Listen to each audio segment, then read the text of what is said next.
सबैलाई नमस्कार, म राकेश TyataEssenceको नयाँ भिडियोमा हजुरलाई स्वागत छ र म आज मानव सोच छिटो र ढिलोको विषयमा केही कुरा राख्नेछु। Hi everyone, I'm Rakesh. Welcome to another video of TyataEssence.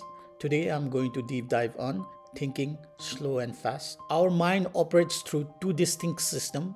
The first is fast and intuitive. The second is slow and thoughtful.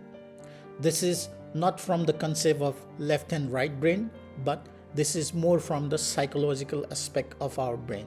So the first system is calm, emotional, and intuitive. It helps to react swiftly and fastly, but it often leads to mistakes. The second system is calm, logical, and deliberate.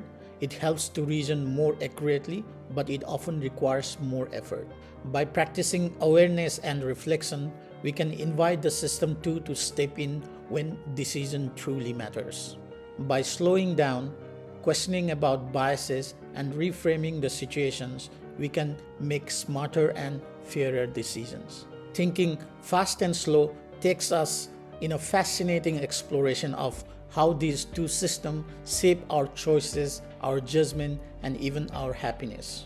The author Daniel Kahneman, a Nobel Prize winning psychologist, simplifies decades of research into one timeless insight. To think clearly, we must first understand how we think. It's like having two drivers in our head, one who reacts instantly and another who takes time to read the map carefully.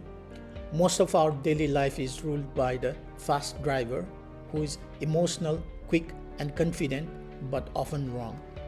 To explore more on these, next I will be highlighting the key insights from the book Thinking Fast and Slow, as mentioned by the author Daniel Kahneman.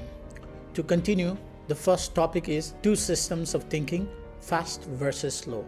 As I mentioned earlier, the system 1 is fast, automatic, and emotional. It jumps to conclusion, helps you survive, but also tricks you with biases. The second system is slow, logical, and deliberate. It reasons, checks facts, and corrects error, but it's lazy and easily tires you.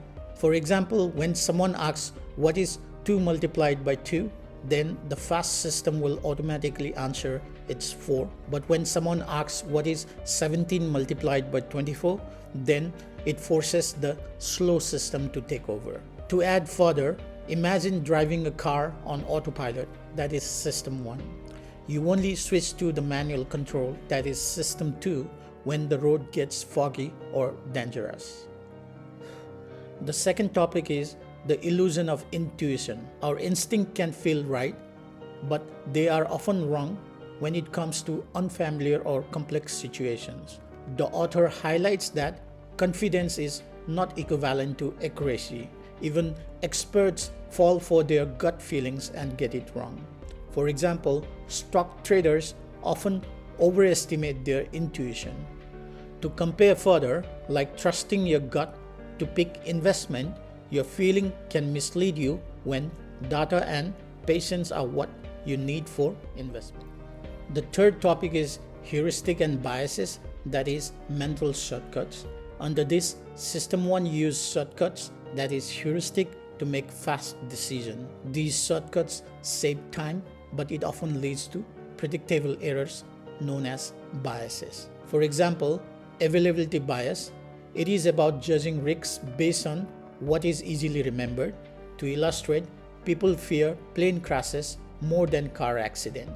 The second example is anchoring effect. It is about the first number you see influence the judgment later. To illustrate, the first price you hear affects what you think is the fair price. To compare further, our brain is like a smartphone with battery saver mode. It uses shortcuts to save energy, but sometimes the screen dims when you really need clarity. The fourth topic is overconfidence, that is the illusion of knowing. We think we know more than what we do, and our mind tends to create coherent stories even when the evidence is missing. For example, the hindsight bias. After something happens, we say, "I knew it all along." To compare, it's like a friend who always claims that he predicted the score after the match. our brain edits the memory to protect our ego. The fifth topic is loss aversion, that is, why losing hurts more than winning feels good. Under this, people fear losses more than they enjoy their gains, and this drives to many rational choices. For example, losing $100 feels twice as painful as winning $100 feels good. To compare, in human life, we cling on bad habits or relationships because the thought of losing them feels worse than the joy of moving on. The sixth topic is framing effect, that is, how words or information shape decision. Under this, the author highlights that the way information is presented to us affects our decision even if facts are identical. For example, 90% survival rate is equivalent to 10% mortality rate. They both refer the same, however, we still prefer the first one, that is 90% survival rate. To compare, it's like seeing the same glass half full versus half empty, that is, perception becomes reality. The seventh topic is planning fallacy, that is, we are overly optimistic. Under this, we often underestimate how long things will take or how much they will cost. This optimism bias makes us overpromise and underdeliver. For example, the project will take 2 weeks. However, after 1 month, it is still not done. To compare, it's like thinking of going to the gym every morning because today you feel motivated. That is, system 1 is hopeful, but you never consult with system 2. The eighth topic is prospect theory, that is, how we value risks. Under this, the author developed prospect theory, showing that people make decisions based on perceived gains or losses, but not on absolute outcomes. We often take bigger risks to avoid losses than to achieve the gains. For example, gamblers doubling down after losing, it's driven by pain but not the logic. To compare, in life, we often chase back what we have lost instead of building something new. The ninth topic is experiencing self versus remembering self. Under this, the experiencing self lives in the moment, while the remembering self writes our story. It decides what we call happiness. For example, a vacation that was stressful but ended well is remembered as great. To compare, our life satisfaction depends more on the story that we tell ourselves than on the moment we actually live. The 10th and the last topic is real-world application, that is, making better choices. Understanding how these two systems works help us to make better choices in business, health, and in personal life.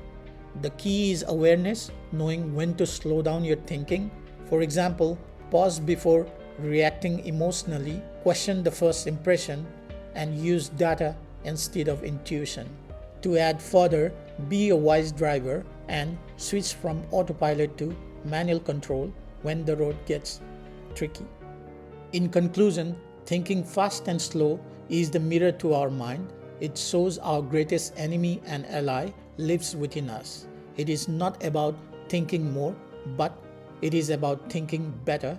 That is, knowing when to trust intuition and when to reason carefully. To add further, life is like crossing a busy road. Your instincts helps to take the first step, and reasons ensure that you look both ways. I hope you like the key insights from the book Thinking Fast and Slow, as mentioned by the author Daniel Kahneman. Thank you for watching. Kindly subscribe to TyataEssence and stay safe.